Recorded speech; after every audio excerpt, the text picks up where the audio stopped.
I assume that everybody here has seen a puzzle called Connect the Dots, where you see an image, but you don't really know what that image is until you connect all the dots. Well, we're going to play that game. Here we are, shin deep in the 21st century, and we have readings that come from the ancient world. Now, how do we connect those two? Well, that's difficult, isn't it? Because we live in the culture with which we are familiar, and it's complicated, isn't it? Complex. You read any 10 magazines, 2 are going to have transgender issues. It's complicated stuff. You read 10 magazines, 3 are going to have us versus them politics.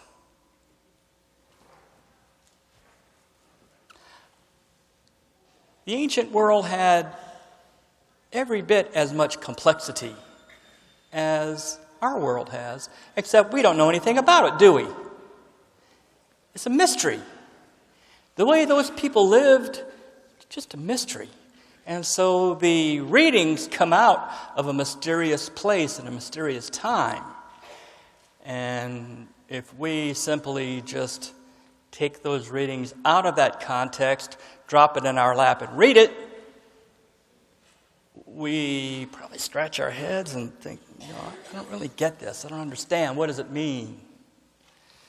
So we have to get in our time machine and go back in time and discover, what were these people like? What were they thinking? What were their issues? What were they dealing with? What were their controversies? What were their cultural presuppositions, the thing they just took for granted, the stuff that was in the air, that everybody knew and accepted? Connect the dots. Until we connect those dots, it's mystery, it's a puzzle. Well, you have 3 or 4 days we can talk about this. We're not going to be able to do very much today, I'm afraid. But generally speaking, in the ancient world, men were citizens, men counted, and women and children, shut up. Or as Archie Bunker used to say, dummy up. The words from Isaiah were addressed to the men. Men should be compassionate. Men should behave this way, feed the hungry, shelter the oppressed. Women and children, shut up. Sit in the back of the bus. Now it was a man's job to take care of women and children. Yeah, true. Men would be judged on how well they took care of their daughters, their sisters, their wives, their mothers. So women were defined by their relationship to the men in their lives. You were always somebody's daughter, somebody's sister, somebody's wife, somebody's mother. And by someone, I mean a man. Now, this was a system that was designed to work for the men and the women. If the man did a good job of providing, everybody was happy. If the man didn't do a good job of providing, nobody was happy. All the responsibilities fell on the man's shoulders. What happened, though, if, through no fault of her own, a woman was widowed? Well, it was up to her brothers or her sons to take care of her. And you know as well as I do, in the ancient world, there were so many calamities, wars and diseases and famines and droughts and pestilences and plagues, and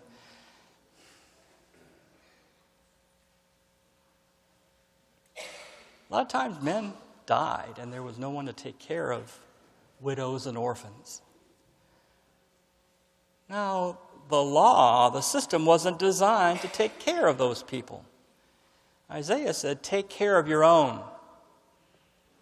People understood that to mean charity begins at home. You take care of your own. Isaiah is trying to push that boundary. Not just your own family, but your own kinsmen, your own countrymen, your own religious brothers and sisters. Anybody you see in your country is your responsibility. Now, this is a challenge. This is not the expectation. The expectation was hard enough, but this is added on top of that. Anybody you see suffering, anybody who needs clothes, help them out. Anybody you see who's hungry, help them out. Now, that much at least transfers over to us, doesn't it? We're expected to take care of our own. And when, for whatever reason, sometimes families get in a jam, we have developed in our society backup systems, safety nets, to try to help those whose houses have burned up or whose houses have been flooded. We even have volunteer organizations who will actually build houses for people. Red Cross, who shelter people. Food pantries, who feed people, clothe people. The same challenges are with us.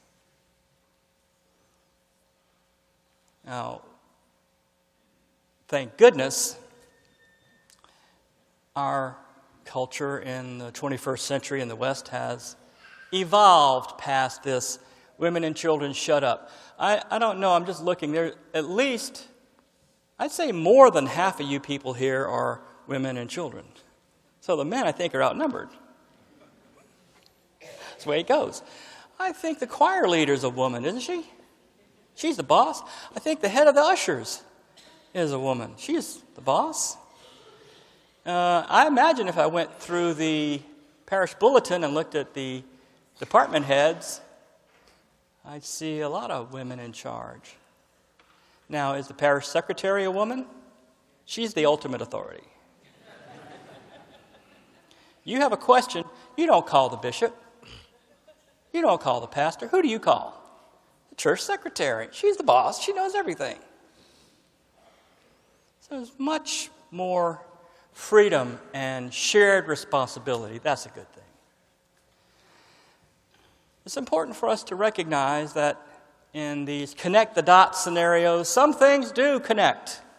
Some things we can recognize. The challenge to be salt of the earth, light in the world. The challenge to be good, to let God's righteousness shine in the way we are and the things we do. That much doesn't need much translation. But a lot of the other things that we think are challenges, they're so much more challenging to the status quo in their original form. Even though we've come a long way and we still bring, our challenges with us, it's important to remember how far we've come and to not be discouraged that we're still dealing with complexities, still dealing with challenges and complex problems. But we're dealing with things that the ancient people never would have considered. And we're dealing with things they wouldn't have considered.